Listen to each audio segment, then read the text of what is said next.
7 years after a Malaysia Airlines passenger jet vanished on a trip to Beijing, the search for the plane is resuming. The fate of Flight 370 remains a mystery. It dropped from radar shortly after takeoff, and it's believed to be at the bottom of the Indian Ocean. A vessel from the exploration firm Ocean Infinity will spend up to 18 months searching. It told the Malaysian government, no fine, no fee. Joining us now is Jeff Wise, aviation journalist and host of the Finding MH370 podcast. Good morning. Good morning. There have been other searches. Is there new information or perhaps new technology for this underwater search team that maybe gives them hope? That seems to be the case. You're right. There were two previous searches, one that started in 2014, another that started in 2018. Together, those covered a huge amount of area, about 240,000 square miles.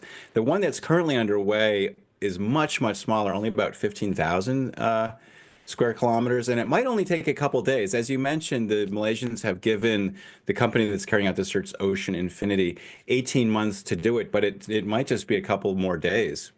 Is there a chance they're looking in the wrong place? If I remember correctly, this plane vanished, and did we ever track exactly where it might end up, or is that just a guess at this point?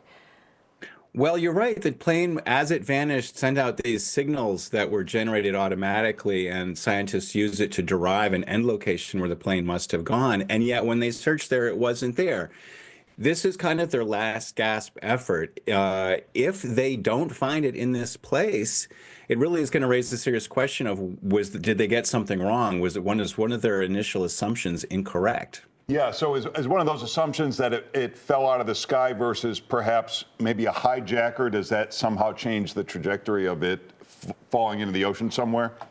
They haven't said so officially, but basically the prevailing opinion is that the only way this plane could have gotten into the southern Indian Ocean is if the pilot hijacked it on a kind of mass murder suicide mission. Why he would do that, no one knows. He didn't really have any red flags or financial problems or marital distress.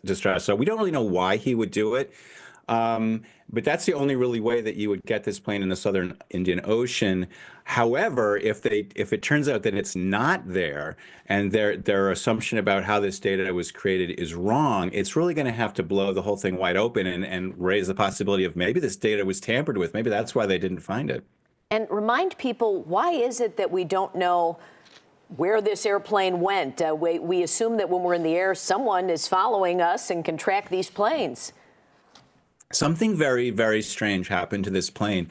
It was supposed to fly from Kuala Lumpur, Malaysia, up to Beijing, China, and it was going to be kind of a routine red-eye flight, but 40 minutes into the flight, it went electronically dark. Somebody on board the plane, presumably the pilot or potentially a third-party hijacker, turned off all of the equipment that normally communicates with air traffic controllers. So the plane went invisible on screens.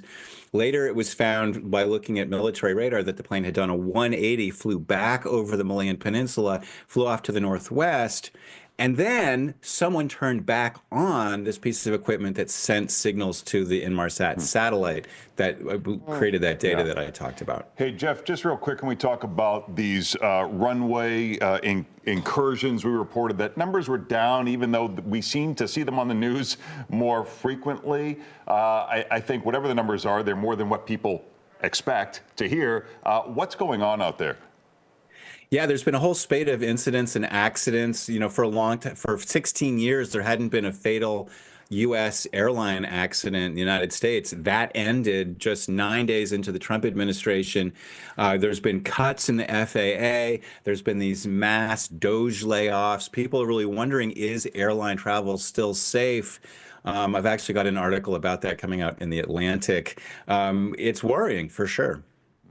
Jeff's podcast is called Finding MH370. You can also find more information at deepdivemh370.com. Jeff, thanks again. Thanks, Jeff. Thank you so much, guys.